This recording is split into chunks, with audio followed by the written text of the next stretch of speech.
Welcome to the Underground, the Steel City Underground, a Pittsburgh Steelers podcast made by fans like you, for fans like you. Now, here's your host, Joe Kuzma. Hello, everyone, and welcome to another edition of the Steel City Underground podcast. I am your host, Joe Kuzma, flying solo today, but a quick shout out to all of my teammates over at SteelCityUnderground.com. Plenty of news, probably double the amount of articles for you to go over there and read now with the season coming right around the corner. We have actual football, Monday Night Football next Monday. Man, I don't know. I can't. It's like I'm a kid at Christmas time. I just can't wait. Santa's almost at the doorstep. Oh, the chimney, whatever. I didn't have a chimney. I didn't have a fireplace. So Santa came in and out of the door. I always thought that was kind of creepy, but we lived in the country. We didn't live in the inner city when I was a wee little boy. It wasn't really a big deal. So Santa wasn't a criminal or anything. Well, I thought he was a criminal. I'm like, how does Santa break in the house? But either way, the Christmas present ready to be unwrapped, hopefully a big W in the nation's capital. But before then, so many moves. The Steelers are just moving and shaking, and there's so many things going on that I had to address. And I mentioned this in the episode the other day that I was holding off because Mike Tomlin just had his press conference, and there's really no update on the news other than Mike Tomlin said that each and every one of us can feel free to be his, timing expert, the person who keeps their eye on the game clock, but we're only permitted to do it on Tuesday morning, and there's no pay for it. I thought that was really great by Coach Tomlin. I got a good chuckle out of that. Everyone is always, the hindsight with everyone is 2020. You got that perfect vision, of course, after the fact. And there's a lot of after the fact stuff, and that's where I'm going to go with Ladarius Green and the PUP list. Physically unable to perform. Ladarius Green out at least 6 weeks to start the season, and everyone wants to talk about how this is the worst signing ever in Pittsburgh Steelers history, the worst free agent. It's, hey, everyone, relax. Stop the yinsing. We don't know what's going on right now. Remember when everyone wanted Martavis Bryant on the field the very first week? Why isn't Martavis Bryant playing as a rookie? This is, it's a little different because there's an injury, but I don't know, maybe because Marquise Pouncey was an offensive lineman, he's a center. I didn't hear all of the same complaints last year that they couldn't get him back on the field. Maybe it was understood he had a pretty bad injury. But, man, he had so many complications just trying to come back last season and all the multiple surgeries and whatnot. I just think maybe it's this Hollywood obsession with the whole concussion deal that's really pinpointed the Ladarius Green situation. Of course, the Steelers being very tight-lipped about any of it. Sinuses, concussions, ankle, whatever it may be. The only thing you know is what Ladarius Green has said. He said he plans on playing this season. And Mike Tomlin said pretty much, hey, it's the best coming from him, and it's his own words. So, Ladarius Green, should we be upset? No, we need to take a wait-and-see approach. I know many of us are upset. I know the feeling, the disappointment. You got the players that are getting – it almost seems like all the time that there's always players dropping like flies around this team. You have the anticipation. We want the 7th Super Bowl, right? Everybody does. We're real excited. You sign Ladarius Green. You have a guy like Senquez Golson coming back. You have your first-round pick from last season, Bud Dupree, who is going to put up sack totals like no other, right? And all these guys are off the shelf right now, and I'm sure I missed someone else, and you're just worried that you're another injury away. A lot of people just really hate, like Landry Jones. They think you're just an injury away from just completely flopping. This is not the Pittsburgh Steelers. They're creating a very deep bench, and they've done that with many of these acquisitions I'm going to go through, but just since none of our crystal balls work and we can't accurately guess or predict the future without the time machine, of course, I say leave Ladarius Green alone. Wait and see approach. Wouldn't it be great if I would rather have this guy at 100% health heading into, more than half the season, but for the latter portion of the season. Remember when Martavis Bryant came out and just started adding TDs to the scoreboard, and you have a fresh player that's at their best instead of half of some guy who could get hurt again and come off the field. Remember Troy came off the field. Polamalu was getting hurt. Oh, that one season, he kept trying to rush back. I think Tomlin and company has learned their lesson when it comes to nursing along players. And that's exactly where we're at with what I like to call the curious case of Senquez Golson, which is a piece that I wrote over in Steel City Underground maybe a month and a half ago. It was over on Behind the Steel Curtain as well. And Senquez Golson is an interesting enigma of a guy that has barely practiced, has not even played in a preseason game or a regular season game, and he's still not on the injured reserve. And as we discussed, there's only one player that when you put multiple players on injured reserve, there's only one that you could bring back later in the season. And all of a sudden, the big shocker being Bud Dupree comes back, or Bud Dupree goes onto the injured reserve. I don't think anyone realized that Bud Dupree's injury was as serious as it is. They're still trying to monitor and see whatever surgery and whatnot that they need. Mike Tomlin calls a lot of other guys day to day, but Bud Dupree obviously out for maybe about half the year here now. So, and that's only in hopes that he can come back. And they needed that roster spot, so they originally released Steven Johnson, as many of us over at SCU had predicted. He is now back on the roster to take Dupree's spot. But the Steelers have not moved Senquez Golson, and it was something that a lot of people thought, well, you had to wait till this week to place somebody on injured reserve or blah, blah, blah. And it's like, well, no, Bruce Gradkowski went on injured reserve after week 2 of the 2015 preseason. And that's not fairly accurate. And sometimes people say things, you're on the internet, you tend to want to believe everything that everyone says. And then sometimes there's just some wishy-washy information that's out there. And I had to look it up. There's no such rule as that, at least none that I'm aware of. There may be some subsection out there, but no. So they did not put Senquez Golson on injured reserve. They did not, and he's not on the physically unable to perform list like a Ladarius Green. And I know there's limits to what you can do with any of those and how it all works. And a lot of it is business. It has to deal with your 53-man roster, et cetera, et cetera. I said, I wonder if they're just going to wait this out, because I think they feel snake bitten from the year before before you had the Buffalo Bills rule. You could place a player on injured reserve, and prior to this year, you had to declare whether that player was going to be designated to return. Well, they did that with Pouncey, and had they put anyone else on the injured reserve that could have come back, it's just your SOL. That player cannot come back as of last year. So you say Pouncey's going to come back, he has all those complications and can't come back, and then you're stuck and you don't get anybody back off the injured reserve. Well, Buffalo Bills, the ownership in that, when they get together and they decide on these new rules and changes, that was something that they changed for the 2016 season, where now you just designate the guy as he's ready to come off the injured reserve list. When they're ready to come off IR, that's when it happens, so nobody gets burned by trying to predict if somebody can return to health earlier than what would be anticipated, i.e. Marquise Pouncey. So Senquez Golson, if he were to go on IR and you have him and Bud Dupree, you could only bring one back. So the Steelers are waiting this out. And they practically waited out the Bruce Gradkowski situation as well, because as soon as Bruce got hurt, I'm like, well, geez, they're not making any moves for another quarterback. And they were going to roll with Dustin Vaughn, and then he hurt his finger, something with his hand. And then they had to pick up Bryn Renner, and I said, well, that's not really a solution either. And, of course, they jumped on Zach Mettenberger, and everybody is so excited about Zach Mettenberger. You know what? I am too. And I think it's all predicated on the Steelers playing the Tennessee Titans a couple of years ago, and Zach Mettenberger ended up being the starter, and they nearly beat Pittsburgh in that game. And Zach looked fairly impressive, and credit to him. But Zach Mettenberger has had 10 NFL career starts, okay? And he has never won any of those starts. Now, I know what people are going to say. Oh, he was playing with Tennessee, and the Titans are, let's just say they're terrible. They have been for many years. They have not been a quality football team. They've been a basement dweller. What is the difference between Zach Mettenberger's situation and Landry Jones? Landry Jones has less starts, has about the same completion rate. I'm looking at Zach's here at 60.3%.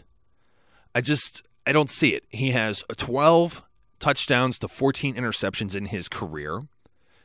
And this preseason, he completed 2 of 8 pass attempts. And that's pretty much why he was released, which was a major shocker.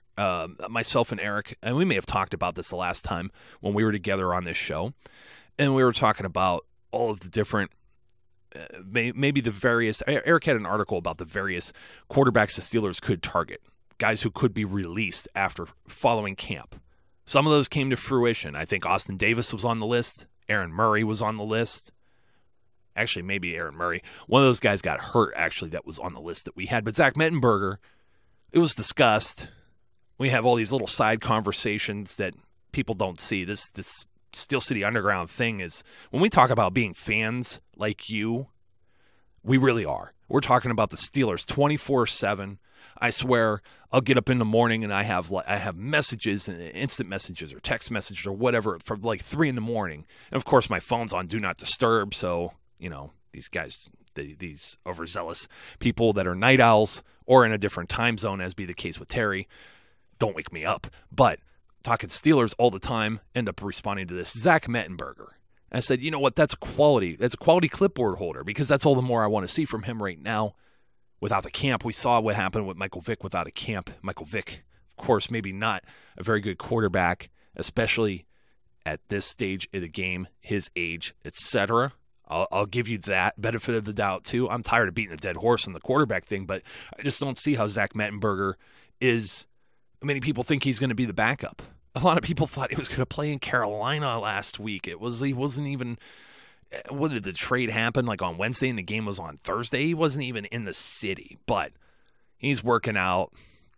I guess he wore 7 when he was in Tennessee, and I guess him and Ben Roethlisberger had a deal where they were switching jerseys, or they let Mettenberger wear 7 his first practice. That's pretty cool. That's fun stuff. I love when Ben does the stuff with the jerseys. But Mettenberger was a player we thought, despite his shortcomings, somebody with potential, right?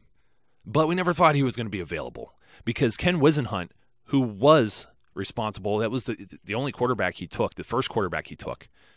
Of course, Mariota coming later, but Mettenberger, the first quarterback that Wiz takes as the head coach down there in Tennessee. I thought there was no way this guy's expendable. Of course, he gets released, and then Wisenhunt gets fired mid-season Tennessee. Wisenhunt goes over to San Diego. Mettenberger follows him over there. Same offensive system. Zach already knows. He knows everything. He's going to be in a position to maybe compete as a backup behind Phillip Rivers. Very shocking. Very shocking. I don't know what happened there. And there should be some cause for concern, because all of us love Ben Roethlisberger, and Ken Wisenhunt used to be the offensive coordinator here in Pittsburgh and one of Ben Roethlisberger's guys, right? Helping develop a young Ben. So if he didn't see anything in that type of quality, of course, I'm comparing a first-round draft pick, like how many quarterbacks gone? Jeez, that was such a great quarterback class, but what, top 10, top 15 a pick overall? One of 3 or 4 quarterbacks to go in that first round. I mean, obviously not getting the same thing here with Zach Mettenberger. So, buyer beware, everyone. I know everyone's really giddy to get a different backup QB. Hopefully we don't go that deep on the bench ever. I just hope that everyone stays safe and healthy, because it'll just be crazy. But Bud Dupree, man, what a setback. Injured reserve. Just talked about it earlier. He's probably going to be the guy to be designated. That is, if he can play at all this season. Struggling, I believe there's something with his knee. They're taking it. They're taking their time and trying to see if he can improve. But as Tomlin has said, they did not see any improvement. That was the decision to place him on the injured reserve list. So, Bud Dupree, get well soon. We need to get you on the field, Bud. Literally need to get you on the field. But it's pretty interesting. I will say this. Remember when, maybe about a month ago, 6 weeks ago, we're talking, I think it was the roundtable with Jeff Hartman and Neil Coulong, who I hope to meet up again with for a preview of the beginning of this Pittsburgh Steelers season. However, we were talking about the linebacker rotation that was last season and how the Steelers wanted to get away from that. They wanted to play Bud Dupree and They wanted to play Jarvis Jones. Nearly forgot who the other guy was on that side because his play has been largely forgettable, so this is why it was quite shocking to hear that. I don't know if anyone caught in the press conference. Did you catch on Mike Tomlin's Tuesday press conference that he said we're going to be using a regular rotation when somebody asked him about Anthony Chiquillo playing? He said we're going to be using the four-man rotation, which would assume Chiquillo is going to be part of that four-man rotation, as well as, don't cross the moats, Arthur Moats, becoming a popular guy to talk about on this show. I liked Arthur Moats. I've always liked Arthur Moats. And he's going to end up being one of these pickups that Kevin Colbert has made over the years that people really, really don't appreciate to the level that they should. And to that degree, Ron Lippock, Pittsburgh Sports Daily Bulletin, wrote a piece over on SteelCityUnderground.com called I'm Mad and Here's Why, and Ron hit many of the points that I had been talking about with my team, and this is the stuff that I'm usually writing on Twitter. He puts it down in an article, and one of the big things he says is the people who I'm mad at the people, well, not the people, but those who complain, because that kind of covers everybody, including analysts, writers, etc., bloggers, podcasters. The people complain about the bad signing of Ladarius Green, but neglect to laud the under-the-radar terrific signing of starting cornerback Ross Cockrell. I don't think Ross gets enough of his due. Tomlin said yesterday, very similar situation with another acquisition I'm going to talk about here in a second. But Ross Cockrell is one of the cheapest quality, and Ron says, improving starting cornerbacks in the NFL. And then, of course, you also have to take into account they've done the same thing with Alejandro Villanueva, and he says Arthur Moats, and he says Williams. I'm going to go with D'Angelo and Vince Williams. Everybody wants to just I'm going to say D'Angelo there since it's a free agent pickup. Villanueva, starting left tackle. The guy wasn't even a left tackle. Is one of those future contract things that could end up being a camp body. Guy was playing defensive end, puts on some weight, wins the starting job at left tackle. He was manhandling people in that preseason game against the Panthers. Just a mountain of a man. What a comeback. I think he knocked the rust off. Either that or his competition was not up to snuff. I'm not going to say he's the most awesome left tackle, but I definitely feel a lot more confident than I had. Speaking of the tackles, Marcus Gilbert extended elbow, and then some of the other injuries that are supposedly piling up on this team, like Cam Hayward with a high ankle sprain. Tomlin says those guys are all day-to-day. Just for a quick update here, if it were a game day, he says he would expect most, if not all of those players to be available. So that tells you Steelers should be healthy for Monday Night Football. But getting back to the whole Ross Cockrell, everyone's just ripping this front office for the Ladarius Green situation. I mean, they're handling it very carefully, and they're not saying anything. They're just letting all of us talk about it, right? And that's probably better. Leave Ladarius alone and let it play out. And let's see what happens. But you got Ross Cockrell, a guy who was picked up off of waivers, who's a starting corner, and a lot of people are going to say, well, the secondary is terrible. I think the secondary is on the rise, without a doubt on the rise. And there's so many reasons for that. I mean, you might get Golson back to add into that, but you're starting players here. You've got William Gay, who is a team captain. You've got Mike Mitchell, who's just been outstanding. Remember, everyone hated the Mike Mitchell signing the first year. I said it was because he was playing next to Troy, and he came from a Carolina Panthers unit that was playing a one-gap system instead of a two-gap system. So he had to adjust to all that. And playing next to Troy, geez, that guy's all over the field. So not necessarily that it makes him look bad, but man, what a fish out of water, right? So the secondary, Ross Cockrell, his pickup, he was playing behind Antoine Blake last year. Maybe he didn't have it quite all together because Antoine got a lot of playing time, which, by the way, Antoine Blake is no longer Antoine Blake. He has changed his name to Vincenzo. I guess it's his middle name, but that's what he wants. He said everybody's always called him Vincenzo. I don't ever remember that in his time here in Pittsburgh, but Vincenzo, I can't believe he's on an NFL roster. Gave up every single pass thrown his direction in a preseason game, 100-some yards. Largely responsible for a quarter of the team's passing yards they gave up with that 30th-ranked passing defense last season in 2015. So when you add a piece, now you're going to have Cockrell out there. Cockrell is backed up by Artie Burns, who looked pretty sharp. I didn't expect Artie to start this season anyway because Artie just isn't ready. He's played one preseason game. He's going to get he's going to get a chance. He's going to get a chance to prove himself. We'll say that much. And then, of course, Senquez, whatever's going on with him. I heard the boot's coming off soon, maybe in 2 weeks.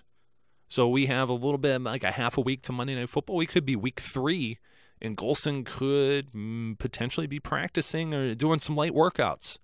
So this is going to be interesting to see. We had a timetable like in November or whatever, but maybe his recoveries, this Lisfranc thing is just one of these freak things where you don't know. It could be short recovery time. It could be next year. We really don't know what's going on. But the biggest name that comes out in this whole secondary as a new acquisition, former first-round pick, 8th overall in the 2014 draft. This was a guy that people in Pittsburgh wanted the Steelers to move up and select. We need a corner. We need one now, right? Cleveland Brown, former Cleveland Brown now, Justin Gilbert, they swap a 2018 6th-round draft choice. Are you kidding me? A 6th-round pick for a guy who was 8th overall? Was he drafted maybe a little fast, maybe high? Possibly. I know a lot of people thought he could fall to the Steelers later in the first round. He did not. Many, though, felt he was the top of his draft class. And for whatever reason, it hasn't worked out in Cleveland. But look at all the things that haven't worked out with players in Cleveland. Be surprised if they even have anyone left from that draft class. And almost all of their first-round picks over however many years, they traded Mingo out of there. Johnny Manziel is out of the league. Brandon Whedon might be holding on somewhere else. Trent Richardson's out of the league, too. None of these guys pan out. I think they still have, I think it's Cameron Irving, who's a guard and center. I believe he's still hanging around there. I mean, they have so many multiple first-round picks, too. They were loading up on them. You would think a team that has all of these, all this first-round quality talent, you can't miss as many times as they had. So either they're missing or there's something wrong in Cleveland. And I think many of us feel for a 6th-round draft choice that we don't even have to give up for 2 years. So we're probably going to be getting compensatory picks that are going to make up for that. Or we're going to shuffle around and whatnot, just as long as it doesn't work out. Like last year's 6th-round pick with Josh Scobie, because that was a nightmare. That totally felt like a waste. But Steelers always going to recover. They ended up, what was it? I think it was either a compensatory pick or they got a 6th round. They traded Brad Wing for a pick, and now, I'm sorry, I drew a blank, but you guys know. Sometimes you're smarter than me. You're right on the ball, just boom, just like that. Justin Gilbert, I think, adds some depth. He can also be a kick returner. They're going to work him in. This could be incredible. You got to think William Gay, even though he got a 3-year contract, he's north of 30 now. They're really prepared for the future with guys like Gilbert, Burns, Cockrell, should he hang around, Golson, should he be healthy. You still have Sean Davis. I didn't talk about Sean Davis. He's going to be playing some nickel, safety and corner hybrid, very fast. For the most part, a sure tackler when he's not just trying to like overpower someone, because that's not going to work at this level. It's not going to work against Jordan Reed on Monday Night Football, I can tell you that. Robert Golden, very excited about his development. Very excited to see what he can do out there. I'm telling you, very excited. This secondary could be the look of a new Pittsburgh Steelers defense, but the biggest look of a Pittsburgh Steelers defense, the newest look. Javon Hargrave, set to become the first Pittsburgh Steelers defensive lineman to start in 22 years. The first rookie. I'm sorry, I don't know that I said that. First rookie in 22 years to start for the Pittsburgh Steelers on the defensive line. And we're talking about injuries, and there was a scare the other day where we thought Javon, everyone reported that he left practice early, knee injury. Tomlin called it something day to day. Javon actually already went out on Twitter, and he put "I'm" in the 100% or the 100 emoji that comes out on there. And there was a collective sigh across Steeler Nation, because this is a guy we are totally excited to see. The Gravedigger, or as Cam Hayward's been calling him, and I've been trying to get hashtag JWobble trending out there. He's calling him JWobble. He put it on his locker, above his locker. love Javon Hargrave. He was destroying players, saw some significant playing time in that Panthers game too. And let me tell you, every time I watch this guy, he is at least drawing a double team. And when he is not, he took that one center from the Panthers and must have brought him back 6-7 yards. Of course, he didn't get the credit for it. The sack went to, I think, Moats, or it may have been one of those half sacks where there was a few guys in on it. But Javon, I'm totally looking forward to this. There may be some rookie mistakes, but I mean, this guy has got a motor in him. I'm talking about a diesel engine.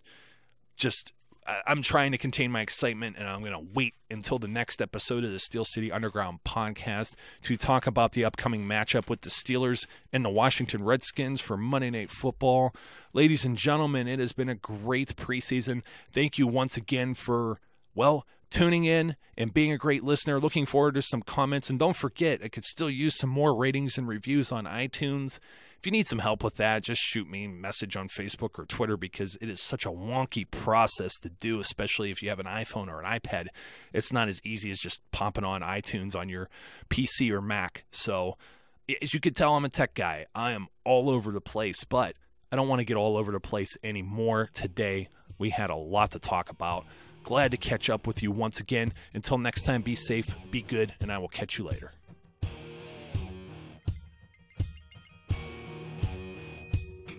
We would like to thank you for listening and remind our listeners to follow us on social media and our website, www.steelcityunderground.com.